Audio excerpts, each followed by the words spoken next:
Our guest today is Professor Josephine Barbaro of La Trobe University, Australia, a world-class expert in the field of early autism identification and the key person behind the groundbreaking ASDetect app. Professor, good afternoon. Can you present your research profile to our listeners? I'm Associate Professor Josephine Barbaro. I work at the Olga Tennyson Autism Research Centre at La Trobe University in Melbourne, Australia. I'm the Research Director of Identification and Diagnosis, and I'm also the Clinical Director of the Victorian Early Assessment Clinic.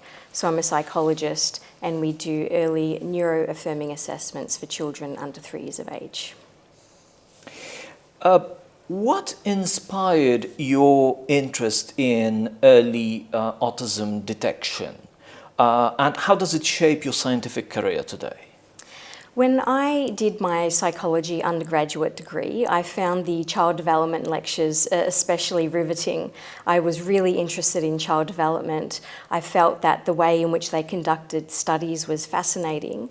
And so when I went into my postgraduate studies, I sought out a supervisor who specialised in child development, and that person was Professor Cheryl Dissanayake, who's now retired, and who was the former director of the Autism Centre that I'm working at.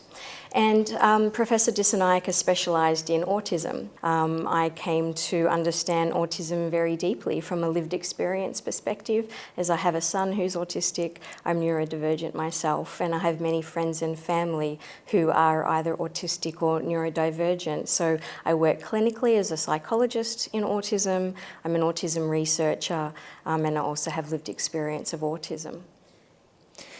And at the centre, what key areas of research are you pursuing right now? So we have core themes within the centre. So I'm the Research Director of Identification and Diagnosis. We also have a Research Director of Early Supports and Services. We have a Research Director for Employment and Education. And we also have a Research Director of Health and Mental Health for autistic people. Can you tell us about your contribution to the development of the tool that is behind the app, that is to say the SACS identification tool? Yes. So when I started my PhD back in 2005, there were some autism screening tools available, but they were very inaccurate, or they didn't identify the majority of autistic children, and definitely not under the age of 3 years of age. So I did my PhD on developing an early developmental surveillance tool within the maternal and child health system in Melbourne, which is the equivalent of your Well Baby system here.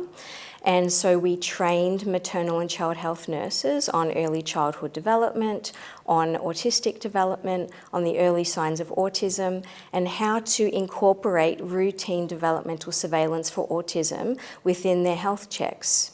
And so we did this between 2005 and 2010, and I published the SACS as my PhD, and I've dedicated my career now to early autism identification within SACS, and then moving on to the ASDetect app, which we'll talk about.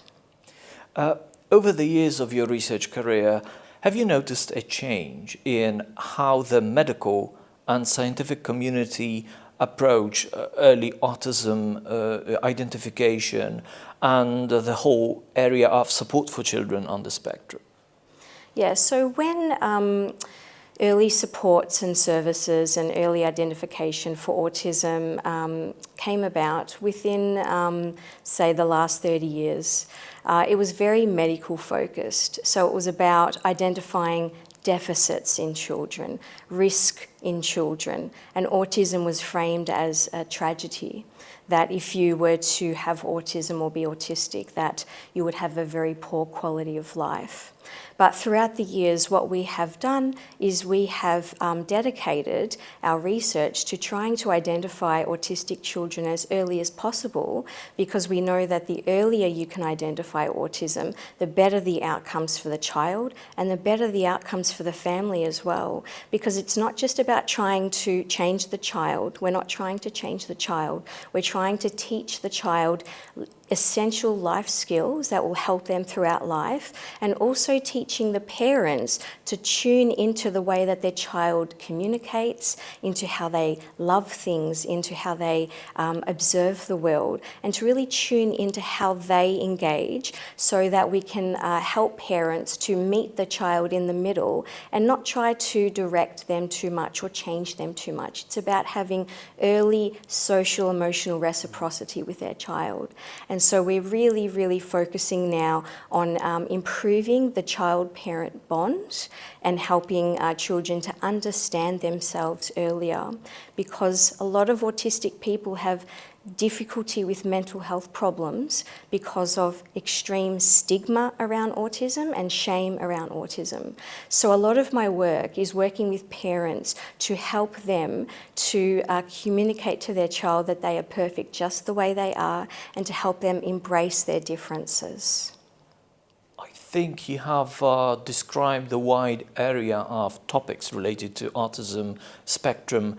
Are there any, or maybe among these you mentioned, what are the most significant challenges, apart from research topics? What can be those most significant challenges that the research faces today?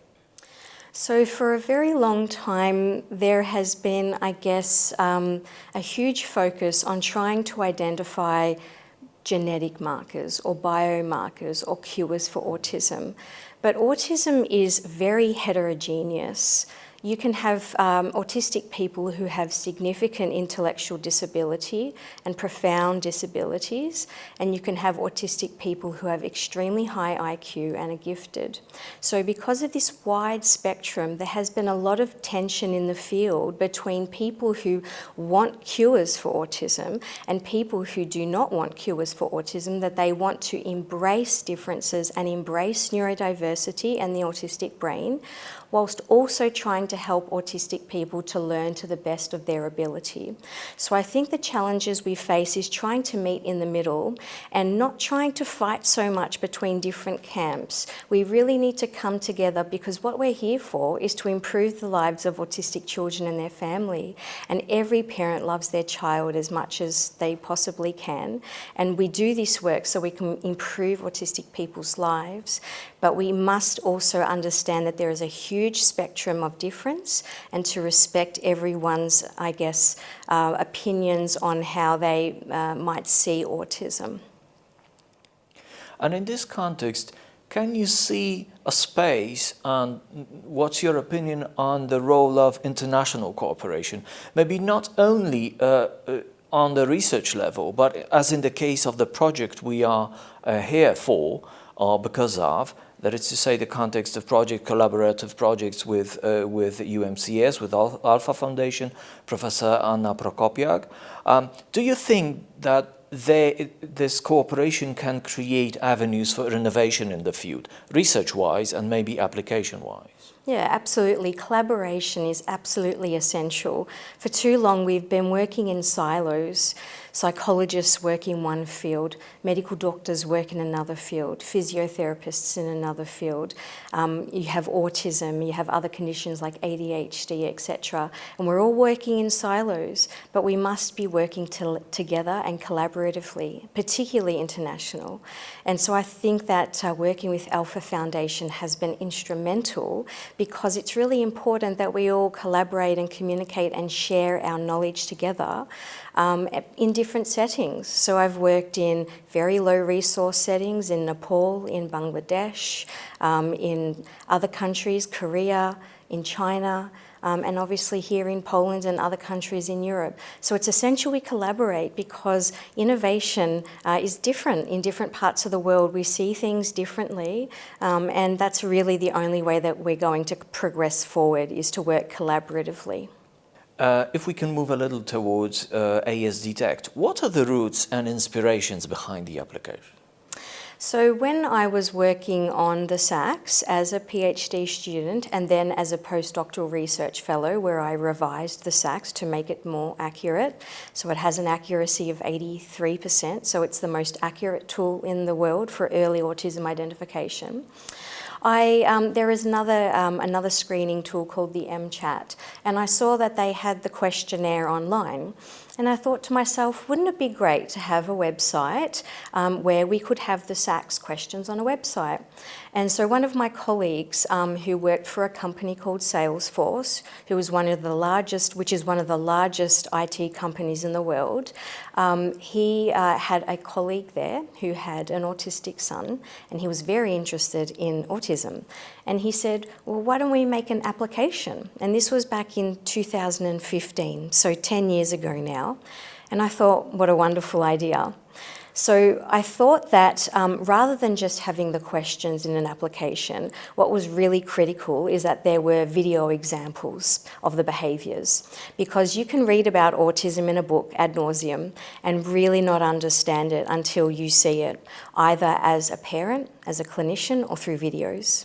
So I really got this inspiration, and I felt that the most important thing was having video examples comparing children who were autistic and children who were not autistic in very basic, simple language with very short videos, and then having a question to the parents once they've watched the video, asking, does your child make eye contact? Does your child respond to their name? So it's very short, and it provides parents with simple answers as to what to do next, whether they should seek support following the result on the app. You mentioned this wonderful, amazing accuracy rate of over 80%. What do you think is the key to this kind of success? So with the SACS, it is about training professionals on how to observe children's development and differences. And professionals are usually really good at knowing when a child is different. But what can be tricky is knowing whether or not it's autism or developmental delay or language delay. So we trained highly skilled professionals in child development on how to identify autism. And so a professional is not going to be referring a typically developing child. They're going to know that a child's different, and what the SACS does is it helps them to identify which pathway to take. So that's why it's so accurate, because in the past, questionnaires very much focused on yes-no answers, black and white answers on a piece of paper, and people didn't really understand the questions very well. So the accuracy comes through those professional observations. Now through the app, the accuracy actually is up to 89%. And the reason for that is parents are often wondering that their child may be different. And so if they're wondering about that, then they may find the app, ASDetect, and then they see the videos and answer the questions. So if you're already concerned, or if you already have curiosities about your child's development, then you're already likely to have a child that's different. So when you use the app, it can then be very accurate at identifying whether or not their child might be at a high likelihood of being autistic or not. And really the key are those videos. What are the most common reactions of parents who use ASDetect? For instance, do you observe that they return to the app later, at some later stages of a child's development? So what's really great about the app is that it's not a screening app. So screening is usually when you deliver a test at only one time point, and you get an answer and you think, okay, that's the result. But the app is a developmental surveillance app. So it actually has questionnaires at 12 months of age, 18 months of age, and 24 months of age. So you track children's development over time. So if you were to download the app and use the questions at 12 months of age, and it says low likelihood of autism, you then have an opportunity to go back at 18 months of age, answer more questions that are more developmentally appropriate for 18 months old, and then again at 24 months old. So it has parents able to check in regularly with the app so that they're monitoring their child's development over time. Now, we have done focus groups and interviews with parents who have used the app to have a look at its acceptability and its feasibility. And we have parents that say that, yes, it can be anxiety-provoking to use the app, but actually what they say is they love that they can do it in the comfort of their own home. Because what can be scary for parents is taking that initial step to go to their doctor, that they're wondering, why is my child different? And they're scared. And so parents often don't go to the doctor. So what we've done is we've developed this free app that parents can explore their queries or their concerns in the comfort of their own home, and then it gives them, I guess, the information that they need to advocate when they go to their doctor and to say, this is an evidence-based app, this is the information that I've received, this is what it's suggesting, can you please help me? So they feel very empowered because parents are experts on their child and professionals are experts in the particular disability that they specialise in. So we're merging those two worlds, parent as expert on their child and professional as expert in the particular disability. Relying on your experience, does the app have a significant impact on early autism detection? Yeah, so before I entered the field, in Australia, the average age of diagnosis for autism was about 4 to 5 years of age or even older. And so through this research, we've reduced the average age of diagnosis to 22 months of age. So it has significantly reduced the average age of diagnosis and really improved the opportunity for parents to enter into supports and services early and really understand and enjoy their child from a young age. Now, as for detection itself or identification, why is it so critical for child development to have it early? We've found through our results that when we compare children who are diagnosed early, so before 2 years of age, to children diagnosed later, so between 3 to 5 years of age, that they have significantly improved cognition. So only 8% of children end up with an intellectual disability when diagnosed early, compared to a quarter of children diagnosed later. We have more children that are able to enter mainstream schooling when they're identified earlier, and they also receive more supports and services when they're identified earlier. And what we can also do is teach parents about the unique abilities of their child and that the way that their child communicates and engages is unique and special, and that's okay. And so that they can tune into their child and also advocate for their child. When you're told that your child's autistic, you really need to be an advocate for that child for the rest of their life. You need to advocate within the schools, you need to advocate if they go to university or employment. So we're really helping parents to obtain the skills to advocate for their child, because that child has every right to learn like every other child. And all we need to do is make small improvements within the classroom, small improvements within the workplace and accommodations. And many autistic people cannot participate just like everybody else if they have the right supports and services and accommodations in place. What are the critical or pivotal alerts that parents can observe and maybe respond to thanks to the application in early life of their children? So the sorts of things that we've identified in very young infants and toddlers that are different to typically developing children are things like differences in responding to name. So sometimes parents say to me that they wondered whether or not their child was deaf because they would call their child's name and they wouldn't respond. And so I obviously would recommend a hearing test, but I would ask them a simple question. If you were to switch the TV on, would they turn and look? If you were to drop a pot or a pan in the kitchen, would they turn and look? And often they would say yes. So we would know that it was the social response to name that was different rather than hearing. Children also may not be using as many gestures, such as waving goodbye, or clapping, or waving, or not making as much eye contact. They also may not engage in pretend play, so feeding a teddy or giving it a drink, or engaging in types of play that is acting as if the toys are alive.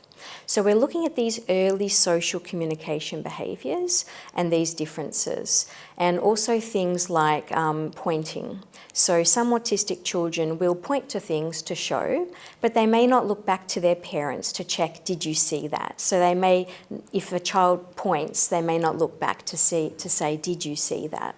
So we're really teaching parents to look for these early differences because these behaviours have been found to be the most predictive of a diagnosis later on.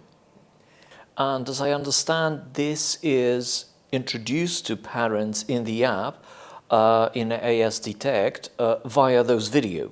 Correct, yes. So we have all of the SACS questions in the app at 12 months, at 18 months, and at 24 months of age. We have a very short video where it compares children who are showing autistic signs or not autistic signs, and then we have a question and an activity. So a parent responds whether the child is performing typically or differently. And then it comes back with a result that the child is at a higher likelihood of having autism or being autistic or a lower likelihood. So it's not a diagnosis, but it's highly accurate. As I mentioned before, 89% of children who are identified as high likelihood go on to receive a diagnosis. Now, on the SACS, we have a check at 42 months of age. So we can screen children between 1 year of age and 5 years of age. And so what I would love to do now is to incorporate that check into the ASDetect app because it increases the opportunity to identify more children. So we can identify 62% of autistic children by 2 and 96% of children by 5 years of age. So I would really love to be able to incorporate that fourth check into ASDetect and then of course translate that into Polish as well. What therapies do you think are most effective with early support? So the best early supports are really play-based and child-led. So it's about helping parents to be attuned to their child, following their lead, seeing what they're interested in, and then sitting beside them and following their lead and playing with the things that they like to play with. So not being too intrusive and trying to force the child to do this thing or that thing. It's about incorporating things into everyday life. So when you have a bath, playing games with them in the bath. When you are having a meal with them, when you're feeding them, engaging with them in those times. So it's about incorporating it into everyday life and not extracting that child out of their natural environment into a clinic and doing therapy. It really is about teaching parents and coaching parents about good, just general parenting skills for autistic children. So it's very play-based and it's child-led. On the basis of your experience now, when you are cooperating with a Polish partner, can you see differences in how early autism identification and support practices are pursued in different countries? Like you mentioned changes in Australia. What about Poland? Can you see any patterns there? So in terms of, I guess, children's development and autism in general, it really looks very much the same. It looks very similar, even with cultural differences. I was often told that people were wondering, well, if you focus on eye contact, how is that going to work in Asian countries? Because to make direct eye contact with authority figures, for example, is rude. But I went to China. I trained many child psychiatrists in China on early autism identification, and I met many Chinese babies. And Chinese babies are the same as any other babies because children, very young children, do not understand social norms. They do not understand that it's rude to make eye contact. So you actually see the child in their natural state. And so for these very early behaviours, it's very similar. So that's why this is such a great app and such a great tool, is because it's universal. I've gone to Bangladesh, I've gone to Nepal, I've done training in Sri Lanka and India, South Korea, many countries.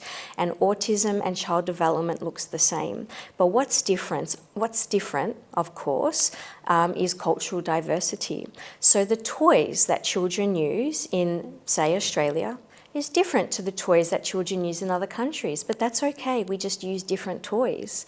Social games may be different. So in Australia we do peekaboo, but in other countries they may do another social game. So we just replace that with that social game. So the behaviour that we're looking for is the same, but the tools that we use may be different. The toys that we use may be different. In Nepal, for example, often the tests would be done in the front yard, and they'd be using sticks and stones rather than Barbie dolls, or they'd be using real tea sets rather than pretend tea sets. So the actual behaviours are universal, but what's different is obviously the language and the cultural adaptation, and that's what's absolutely critical. We cannot just translate the words, we must adapt not just the words, but we must adapt also the types of activities that we do, but to elicit the same types of behaviours. In the context of the cultural differences you mentioned, what do you think we need to do to effectively adapt ASDetect to the Polish context? What I would really love is some local videos of local Polish children in local Polish language, of course. So currently we've dubbed the videos, and that's the first step, but I would love to be able to recruit some Polish families and record Polish babies and Polish parents so that it is truly reflective of the culture here, and that would be my next step. So it would be wonderful if we could get some funding to be able to do that, and also to add that fourth check into the app.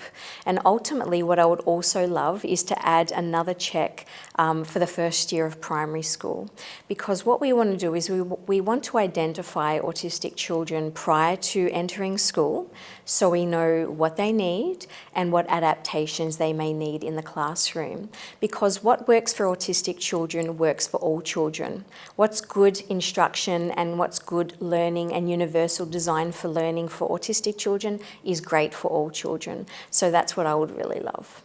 Do you have any particular hopes or expectations in relation to this Polish launch of ASDetect? What I would really love is, I guess, for more parents, of course, to know about the early signs of autism and to download and to use the app. And the app is educational, not just for autism, but just for general child development. So it's actually really good to have a look to see what general child development looks like in terms of social communication. So although your child might be not showing early signs of autism, maybe other people in your family's children are, or your friends, or maybe it's great to be used in your workplace. Maybe you're a health professional. So if you're a health professional, I think that recommending the app to all parents would be fantastic, so they can have a look at the app and download that and use it. So I think that it would be great if all people knew about ASDetect. But also what I really would like to tell everybody is that neurodiversity is perfectly natural. Just like biodiversity, we need different plants and animals. We need different brains in the world as well. And yes, it can be difficult to raise an autistic child, but it is really important for me to communicate that neurodiversity is a natural part of the human condition, and that the earlier that we can identify the needs of autistic people, the better the outcomes. And disability will be reduced over time if we can identify children earlier. Do you think that such digital solutions like ASDetect, but maybe others, can become a common, everyday tool for supporting parents, for supporting specialists all around the world? Absolutely. Mobile phone use is ubiquitous. Even in developing countries, most people have a smartphone. And so I think that having a free app on both Apple and Google Play stores that everybody can use would be fantastic. And really the next step and the next frontier is use of AI and machine learning, so that we can gather large amounts of data, anonymous of course, and have a look at patterns in that data through machine learning, so that we can identify the most predictive behaviours, and we can try to reduce the amount of time that it takes also even within the app. Maybe we can have fewer questions that we can use. So I think that the use of AI AI and machine learning is really important, and we're starting to do that ourselves. And I'm engaging and collaborating with people within computer science to use AI and machine learning with the app. So, is your team involved in any app development projects? Maybe new functionalities, or maybe some new versions of ASDetect? So we're currently doing an eye tracking study where children who come through our clinic to be assessed for autism are using eye tracking. So they're sat in front of an eye tracker and they're looking at various things on a computer screen. So we're monitoring their eye tracking because we want to see if we can combine eye tracking data with the behavioural questionnaires, because eye tracking has been found to be effective in identifying some autistic children. So we'd like to incorporate some of those techniques and perhaps even some biomarkers that maybe make the app more accurate over time. You mentioned your interest in AI-related research. Are there any scientific or technological projects related to autism that you are engaged in, or do you plan any research in this domain? Yes, so currently we're collaborating with a computer scientist to use machine learning to help to make the app more accurate and to identify the most predictive markers for autism, but not just for autism, but for ADHD as well. So we're currently developing an app called ADH Discovery so that we can also identify early signs of ADHD. When I first started in the field, people thought that I was crazy that you could identify children under 3 years of age. And today, people think that I'm crazy that you can identify ADHD under 7. And I'd like to prove them wrong again. So I'd like to be able to do that through working with my colleagues. Dr. Nancy Sadkar is leading this project called ADH Discovery, and I would love to incorporate autism and ADHD within the same app, and also other conditions as well, developmental and language delays, so that it is a one-stop shop. It's one app where you can enter your children's developmental information, and then it can identify whether your child might be on the path to autism or to ADHD or to developmental or language delay or typical development. So I really want to broaden the scope of the app to not just focus on autism, but to focus on other developmental disabilities as well. What could be your message to parents who are just learning about the possibilities of using ASDetect? What I'd like to say to all parents out there is that you know your child best. You know if your child is a bit different to other children, and that's okay. You'll often be dismissed by people. You'll be told, don't worry, don't be silly, he's just a boy, he'll grow out of it. Or she's a girl, she's just like any other girl. But if you're noticing differences, trust your gut. Download the app, have a look at the videos, and have a look at the results. And sit with it. See what you want to do with those results.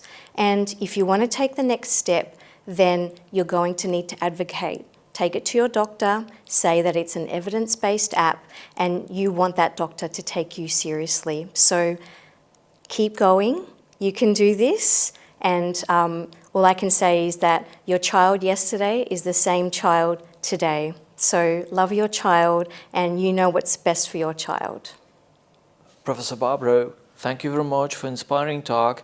Thank you very much for coming to Lublin, for accepting our invitation at this occasion of launching the Polish localization of ASDetect. We wish you very best for your career plans, and we cherish much hope, which is perhaps collective, that the ASDetect reaches all parents and professionals in Poland and globally. Thank you very much. It has been an absolute pleasure to be invited here, and I'm so excited for the Polish launch of ASDetect, and you've all been extremely warm in your hospitality, so thank you.